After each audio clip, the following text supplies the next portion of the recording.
இன்றைக்கி வந்து நம்ம பசங்களுக்கு பிடிச்ச மாதிரி லோடடாக சீஸியாக மில்லெட்டில் நேச்சோஸ் எப்படி பண்ண போகிறோன்னு பார்க்க போகிறோம். நீங்கள் வந்துட்டு ஃப்ரைட் ஐட்டம்ஸ் பண்ணுறதுக்கு பதிலாக இந்த மாதிரி ஏர் ஃப்ரைட் ஐட்டம்ஸ் பண்ணிக்கலாம்.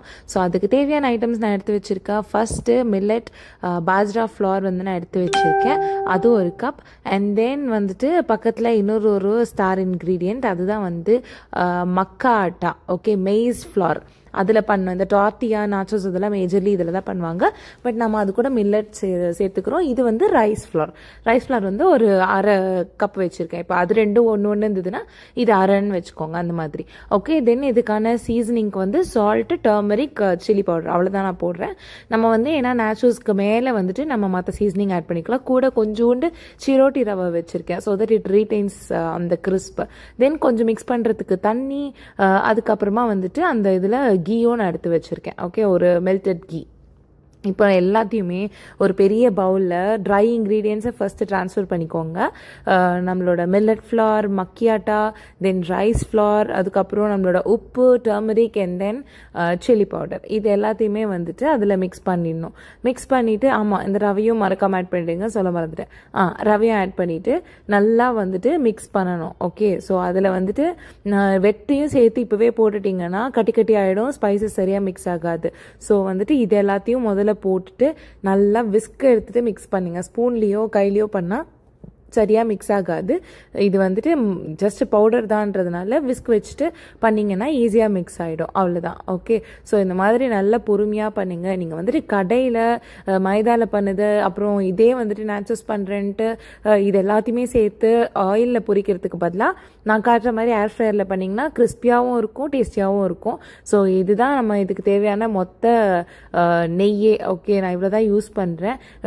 வேணும்னா உங்களுக்கு மொத்த மாவுக்கும் பிசைஞ்சா அந்த மாதிரி வரமாட்டேங்குதுன்னு பட்டுச்சுன்னா நீங்கள் வந்து இன்னும் கூட கொஞ்சம் ஆட் பண்ணிக்கலாம். சரி, இந்த மாதிரி நம்ம முதல்ல நெய் போட்டு மிக்ஸ் பண்ணதுக்கப்புறம் நல்லா மணலாக இருக்கணும். அப்புறம் இப்படி பிடிச்சிங்கன்னா ஷேப் ரீட்டைன் பண்ணணும், அந்த மாதிரி மாவு பார்த்துக்கணும்.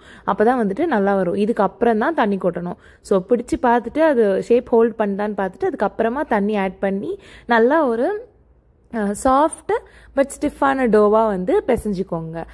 அது வந்துட்டு நமக்கு ரொம்ப திக்காகவும் இருக்கக்கூடாது, அதே சமயம் ரொம்ப அப்படியே சாஃப்டாகவும் இருக்கக்கூடாது. இது அகெயின் இதில் எதுலேயுமே க்ளூட்டன் இல்லாததுனால கொஞ்சம் சப்பாத்தி மாதிரி திரட்டுறதுக்கு கஷ்டமாக தான் இருக்கும்.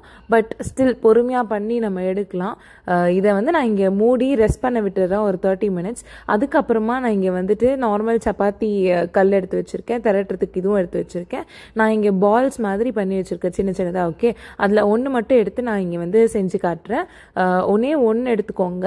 எடுத்துட்டு அதுக்கு முன்னாடி நீங்கள் வந்துட்டு இந்த கல் மேலே கொஞ்சோண்டு ஃப்ளார், நான் இங்கே வந்துட்டு டஸ்ட் பண்ணுறதுக்கு கோதுமை மாவு எடுத்து வச்சுருக்கேன். கோதுமை மாவு வந்து மேலே சும்மா டஸ்ட் பண்ணிக்கோங்க, ஸோ தட் அடியில் ஒட்டாமல் இருக்கும். பண்ணிவிட்டு இந்த பால் இருக்கு இல்லையா, அது எடுத்து அந்த மாவு மேலே 2 சைடும் போட்டுருங்க. போட்டுட்டு அதுக்கப்புறமா சின்னதாக மெல்லிசாக வந்து நீங்கள் திரட்டணும் அந்த டோவை. ரொம்ப திக்காக பண்ணிடாதீங்க, தின்னாவே பண்ணுங்கள். அப்போ தான் வந்துட்டு சிப்ஸ் வந்து நல்லா கிறிஸ்பியாக ரீட்டைன் ஆகும். நீங்கள் ஏர் ஃப்ரையரில் பண்ணிங்கனாலும் கொஞ்சம் வந்து திக்காக இருந்துச்சுன்னா வந்து உங்களுக்கு அந்த அளவுக்கு கிறிஸ்பியாக வராத மாதிரி இருக்கும், இல்லைன்னா ரொம்ப கடுக்கடுக்குன்னு இருக்க மாதிரி இருக்கும். ஸோ முடிஞ்ச அளவுக்கு திக்காக வந்துட்டு தின்னாக வந்துட்டு திரட்டிக்கோங்க, அப்போ தான் கிறிஸ்பியாக நல்லாயிருக்கும். ஓகே, ஸோ இவ்வளோ தான். இதை ரோல் பண்ணிவிட்டு அதுக்கப்புறமா ஒரு நைஃப் எடுத்து நம்ம வந்துட்டு இதை நல்லா ஷேப்ஸ் கட் பண்ணிக்கலாம். நீங்கள் கட்டர் ஏதாவது வச்சுருக்கீங்கன்னா, ஸ்டார் ஷேப்டு இல்லை ஃப்ளார் ஷேப்டு அந்த மாதிரிலாம் நீங்கள் எதாவது வச்சுருக்கீங்கன்னா அதில் பண்ணுங்கள்.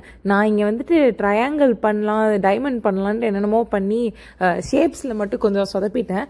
நீங்கள் வந்துட்டு அதை ப்ராப்பராக கட்டர் வச்சோ இல்லை உங்களுக்கு தெரிஞ்ச ஷேப்போ வந்து கட் பண்ணிக்கோங்க. நான் சிப்ஸுன்னு வந்தால் போகிறோன்ற மாதிரி அவசரமாக பண்ணதுனால இப்படி ஆயிடுச்சு. இப்போ உங்களுக்கு அங்கே வந்து ஷேப்பே இல்லை. இதோட நிறுத்திடலாம் நான் ஆக்சுவலாக, ஆனால் கொஞ்சம் ஓவர் போர்டாக போயிட்டு இன்னொன்று கட் பண்ணுறேன்னு சொல்லிட்டு இந்த மாதிரியும் பண்ணிட்டேன். இது என்ன ஷேப்புன்னு எனக்கே தெரியல. ஸ்கூல் பசங்க மாதிரி வெட்டி வச்சுருக்கேன். ஸோ இட்ஸ் ஓகே, பட் நம்ம சும்மா வீட்டில் பண்ணுறப்போ இதெல்லாம் பண்ணிக்கலாம். நீங்கள் பசங்களுக்கு பண்ணும்போது கொஞ்சம் கேர்ஃபுல்லாக வந்து ஏதாவது கட்டர் வச்சு ஷேப்ஸ், மேபி இந்த ஃப்ளார் ஷேப்டு இல்லை ஸ்டார் ஷேப்டு இல்லை ரவுண்டாக கூட அழகாக பண்ணிக்கோங்க. இல்லை ட்ரையாங்கிள் உங்களுக்கு வருதுன்னா ட்ரையாங்கிளாக பண்ணுங்கள். ஓகே, நான் சைடில் இருந்த எக்ஸ்ட்ராஸ் எல்லாம் எடுத்துகிட்டு இதை வந்து எடுத்து இந்த மாதிரி பட்டர் பேப்பரில் போட்டு வச்சுக்கிறேன். ஏன்னா அதுலேருந்து எடுக்கிறது கொஞ்சம் கஷ்டமாக இருக்குது. நான் எப்பயுமே அந்த சிலிக்கான் மேட் தான் யூஸ் பண்ணுவேன். பட் இன்றைக்கி வந்து நான் இது வந்து என்னோடய மார்பிள் கல், அது நல்லாயிருக்கும்னு சொல்லிட்டு நான் எடுத்து பண்ணேன். பட் ரொம்ப டைம் எடுக்குதா, அதனால டெலிகேட்டாக ஹேண்டில் பண்ணணும். நான் இந்த வீடியோ எடுக்கிற டென்ஷனில் வந்துட்டு அது எங்கேயாவது சொதப்பிடுமோன்ற ஒரு பதட்டத்திலே பண்ணிகிட்ருக்கேன். பட் நீங்கள் பண்ணும்போது டேரெக்டாக ஷீட்லேயே போட்டு கூட திரட்டிக்கலாம். ஓகே, ஸோ நான் இங்கே எல்லாத்தையும் பிச்சு வச்சுட்டேன். அகெயின் நான் சொன்ன மாதிரி இதில் ஷேப் நான் எதுவும் மெயின்டைன் பண்ணல. நீங்கள் ப்ராப்பராக கட்டர் வச்சு பண்ணிக்கோங்க. இதுக்கு மேலே நம்ம வெஜ்ஜிஸ் எல்லாம் போட்டுருவோன்றதுனால நான் பெருசாக ஷேப் கண்டுக்கல. ஸோ இது எல்லாத்தையும் இதில் வந்து நம்ம முதல்ல அந்த மாவு கூட ஒரு 2 ஸ்பூன் நெய் ஆட் பண்ணோம் இல்லையா, அதுதான் அதோட மொத்த என்ன சொல்கிறது ஆயிலே ஃபேட்டே. ஸோ இது ஏர் ஃப்ரையரில் வச்சுட்டு நீங்கள் வந்துட்டு ஒரு 12 மினிட்ஸ் கூட வச்சுக்கோங்க. நீங்கள் ப்ரீஹீட் பண்ணி வச்சுக்கோங்க. ஏர் ஃப்ரையரை ப்ரீஹீட் பண்ணிங்கன்னா ஒரு 8 மினிட்ஸில் முடிஞ்சிடும். இல்லைனா வந்துட்டு இந்த மாதிரி 12 மினிட்ஸ் டேரெக்டாக வச்சுக்கோங்க 180 டிகிரீஸில். 12 மினிட்ஸ் ஆகிற வரைக்கும் வெயிட் பண்ணுங்கள். இதுக்கு ஒன்றும் எனக்கு தெரிஞ்சு நடுவில் ஆயில் எல்லாம் வேண்டாம், அப்படியே நல்லாயிருக்கும். இதுதான் வந்துட்டு நம்மளோட ஃபைனல். இது இப்படி நல்லா அப்படி கிறிஸ்பியாக உடையுது. நான் மேலே வந்துட்டு இப்போது இதை வந்துட்டு லோடட் நேச்சோஸ் அப்படின்னு சொன்னதுனால ஃபுல்லாக வெஜ்ஜீஸ் நம்ம பசங்களுக்கு கொடுக்குறப்போ கலர்ஃபுல்லாக கொடுத்தோன்னா, வெஜ்ஜீஸ் எல்லாம் போட்டு கொடுத்தோன்னா ஜாலியாக சாப்பிடுவாங்க. நான் அவங்களுக்கு வந்துட்டு இந்த மூவி டைம், இந்த ஃப்ரைடேஸு இல்லைன்னா சாட்டர்டே வீக்கெண்ட்ஸில் வந்துட்டு சும்மா மூவி டைம் போட போகிறீங்க, இல்லை கார்ட்டூன் தான் காட்ட போகிறீங்கன்னா கூட இந்த மாதிரி பண்ணி கொடுத்துட்டிங்கன்னா வெஜ்ஜீஸும் இறங்கும், அதுக்கப்புறம் வந்துட்டு மில்லட்ஸும் இறங்கும், டேஸ்டியாகவும் இருக்கும், பசங்க ஜாலியாக சாப்பிடுவாங்க. அவங்களுக்கு தேவையான எல்லாமே இதில் கிடைக்கும். நான் வந்துட்டு இங்கே onion, sweet corn, tomatoes and ஆல்பினோஸ் கட் பண்ணி வச்சுருக்கேன். இது வந்து நான் பண்ணியிருந்த ட்ரெஸ்ஸிங். ஓகே, வெறும் கேப்சிகம் அண்ட் தென் கொஞ்சம் பட்டர், அதுக்கப்புறம் சில்லி பவுடர், அப்புறம் பூண்டு, இதெல்லாம் சேர்த்து நான் அரைச்சி வச்சுருந்தேன். தென் இது வந்துட்டு லெமன் பவுடரும் சில்லி பவுடரும் மிக்ஸ் பண்ணி ஒரு சீசனிங் மாதிரி அதையும் மேலே வந்து ஆட் பண்ணிக்கிறோம். ஆட் பண்ணிவிட்டு நான் வந்து பக்கத்தில் சீஸ் க்யூப் வச்சுருந்தேன்ல, அதையும் எடுத்து மேலே கிரேட் பண்ணிடுறோம். இது வந்து பயங்கர ஹோல்சமாக இருக்கும் பசங்களுக்கு. நீங்கள் மூவி நைட் அன்னைக்கு கொடுக்கலாம், இல்லைனா ஸ்கூல்லேருந்து வந்த உடனே கொடுக்கலாம், இல்லைனா வந்துட்டு வீக்கெண்ட்ஸில் மார்னிங் பிரேக்ஃபாஸ்ட்டை கூட கொடுக்கலாம். ஹெல்த்தியாக இருக்கும். இதை நீங்கள் வந்து நல்லா ஏர் டைட்டில் போட்டு வச்சிட்டிங்கன்னா ரொம்ப நாள் அது வந்துட்டு கிறிஸ்மஸ் ரீடைன் பண்ணும். ஸோ அவ்வளோதான், நம்மளோட லோடட் சீஸி நாச்சோஸ் மில்லட்டில் பண்ணது ரெடி. என்ஜாய்.